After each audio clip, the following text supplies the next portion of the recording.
Then the great mouth reopens, the cleaner calmly steps free, and the satisfied giant turns and drifts away across the reef, renewed and refreshed. But this reef has saved one final, colder test for our little cleaner, and it arrives without a sound, gliding in on silent fins.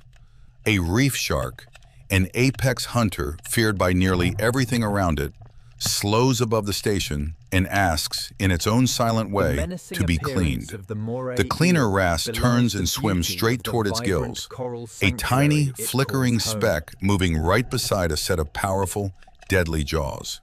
It threads carefully along each gill slit, lifting away the parasites hidden in places the mighty shark could never possibly reach on its own.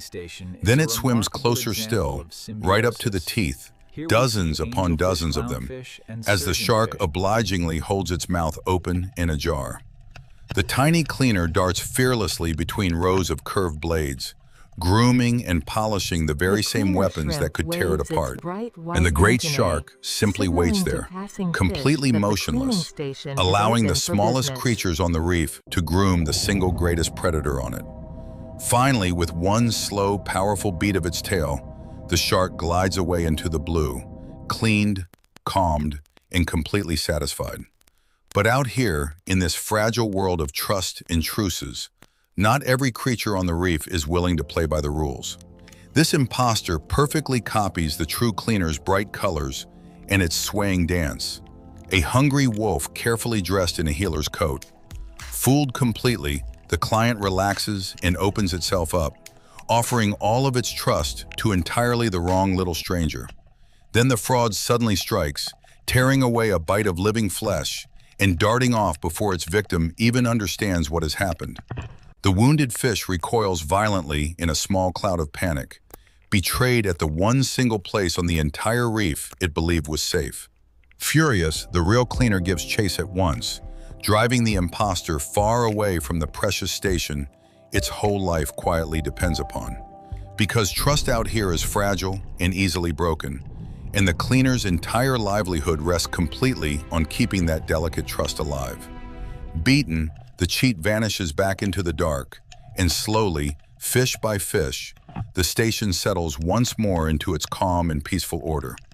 Far out beyond the reef, in the open blue, these cleaning stations serve visitors far larger than any ordinary reef fish could ever dream of.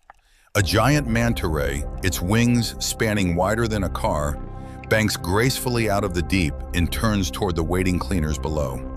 It slows to a gentle hover above the seamount, spreading open its gills, and at once the cleaners rise up eagerly to meet it. They comb carefully across its pale underside, clearing away parasites from vast stretches of skin that no manta could ever scratch or reach.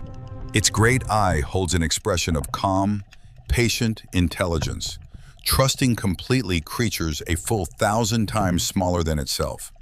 One bold cleaner even ventures inside the cavern of its mouth, utterly dwarfed by the endless rows of vast, sweeping, filtering gills. For one long, quiet moment, the giant simply hangs there, suspended in a shaft of golden light, tended by a swirling, living cloud of helpers. Then it sweeps its enormous wings just once and melts silently back into the deep blue, leaving lighter and cleaner than it first arrived.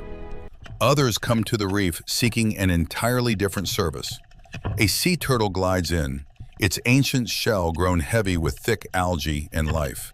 Fish swarm forward to graze it clean, feeding their own hungry mouths, even as they carefully groom their patient, drifting guest. Scoot by scoot, they scrape away the heavy green growth, slowly easing a burden that has been building on that shell for many long years. The turtle hangs perfectly still throughout it all, its eyes half closed in something like peace, surrendering entirely to the care of strangers. This should be a death sentence. A creature small enough to swallow whole, walking straight into the open jaws of a predator that could kill it in a heartbeat. Yet the shrimp shows no fear at all, and the eel, a killer by every instinct it was born with, simply holds still and does not strike. Those terrible jaws stay open, not to feed, but to invite. This is no ambush and no mistake. On this reef, it is an appointment, To understand why a hunter would spare its prey, we have to look closely at the strangest and oldest truce in the entire ocean. On every coral reef in the world, there is a special place where the normal rules of survival, the rules of eat or be eaten, simply stop applying. It's called a cleaning station. And this tiny dancer, swaying in the current, is the reason predators and prey will line up peacefully side by side. Here, hunters and hunted hover together, weapons lowered, rivalries forgotten, every one of them waiting patiently for the exact same tiny service. The cleaners advertise their trade openly, waving their bright antennae back and forth like a doctor hanging a glowing sign above the door. One by one, the giants of the reef arrive, and every single one of them is about to place its life entirely into miniature hands. Today we follow one single cleaner shrimp through a full day of work and through the most dangerous clients anywhere in the sea. Barely the size of a human fingernail, wrapped in a shell as thin and clear as glass, this little worker is fragile almost beyond belief. Its partner, the cleaner wrasse, weaves fearlessly in and out between gaping mouths that could snap shut and end it in a single instant. Their customers come willingly and open themselves wide, spreading their gills and their jaws, all but begging these tiny doctors to begin. Because hidden deep in every scale are parasites, biting, burrowing, feeding day and night, slowly draining the strength of even the largest giant. So the cleaner climbs aboard and sets to work at once, carefully picking away everything the giant itself could never hope to reach.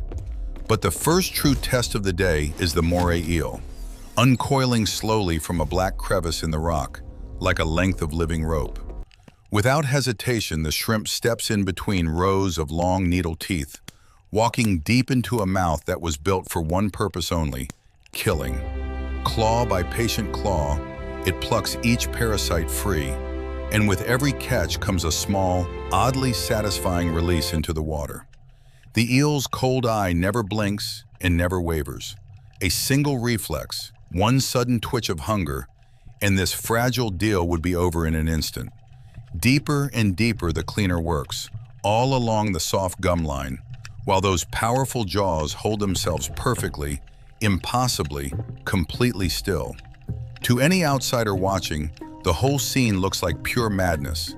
A helpless prey animal working freely inside a living predator's open mouth. But with every parasite carried away, the eel grows a little healthier and a little stronger, and the fragile truce between them grows stronger too.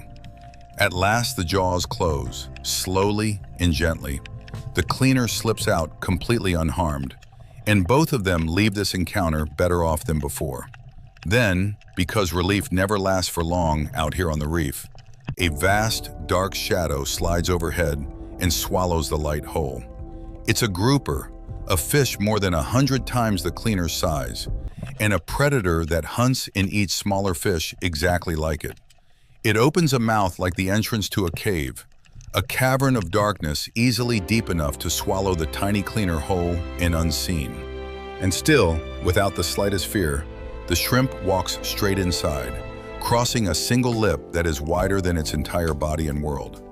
Deep inside, it works calmly near the throat itself, trusting completely a giant that could swallow it whole without any effort at all. The grouper's enormous eyes slowly rolls to watch the little worker, visibly holding back the killing instinct of an entire lifetime. It stretches out its flippers and its long neck as far as they will go, offering up every hidden fold and crease to the cleaner's work. Then, lightened and polished at last, it slowly lifts up and away from the reef, rising steadily toward the bright, shimmering surface far above. But partnership on the reef takes many different forms, and some are built not on service traded, but on shared danger faced together. Down on the open sand below, a nearly blind pistol shrimp digs and maintains a deep burrow that it could never manage to guard alone. So it keeps one long antenna always gently touching its partner, a small, sharp-eyed goby fish that never strays far from its side. The instant danger draws near, the goby flicks its tail in sudden warning, and together the pair vanish down into the burrow in a single heartbeat. Only moments later, the two of them cautiously peer back out, side by side, one lending its sharp eyes, the other lending a safe home. And when a threat comes too close, the shrimp snaps its claw so violently fast that it stuns the attacker with a bubble of pure sound. Two small creatures, almost helpless when apart, become nearly unbeatable together. The reef's oldest and simplest bargain, written in miniature. As the long day fades and evening finally falls, the light slowly drains from the water, and the once busy station begins to empty. In the deepening blue of the dark, a whole new set of hunters begins to wake, their eyes glinting coldly in the coral shadows. The little cleaner carefully tucks itself deep into a narrow crevice for the night, its long day's work finished, its thin armor its only shield. A lionfish drifts slowly past, its venomous spines fanned wide, hunting the very same cleaners that the safety of daylight had protected. The shrimp freezes and holds itself utterly silent and still, as death itself glides past just inches from its fragile hiding place. The deadly hunter passes by without a single glance, and against all the odds, the little cleaner survives to see one more dawn. And with the very first light of morning, the whole reef stirs slowly back to life, and one by one, the clients return once again. By full sunrise, the station is already busy once more. The moray, the grouper, and even the shark, all waiting peacefully in line. And now at last, the real secret quietly reveals itself. The cleaner eats every parasite it removes. Each one is nothing less than a meal. That, in the end, is the entire deal. The cleaner is fed, and the giant is healed. Both needs answered together in one single act. It is not kindness, and it is not mercy. It is simply two lives that are each worth far more to the other, alive than dead. And upon this one quiet, ancient bargain, an entire reef is built and sustained, teeming, thriving, and endlessly, beautifully renewed. The little doctor waves its bright antennae once more into the current, calmly calling in the next of its countless waiting patients. A truce written not in trust, but in cold survival, and yet one that has held firm and unbroken for many millions of years. If you'd like to see more of nature's strangest and most surprising alliances, then subscribe now and dive down into the blue with us.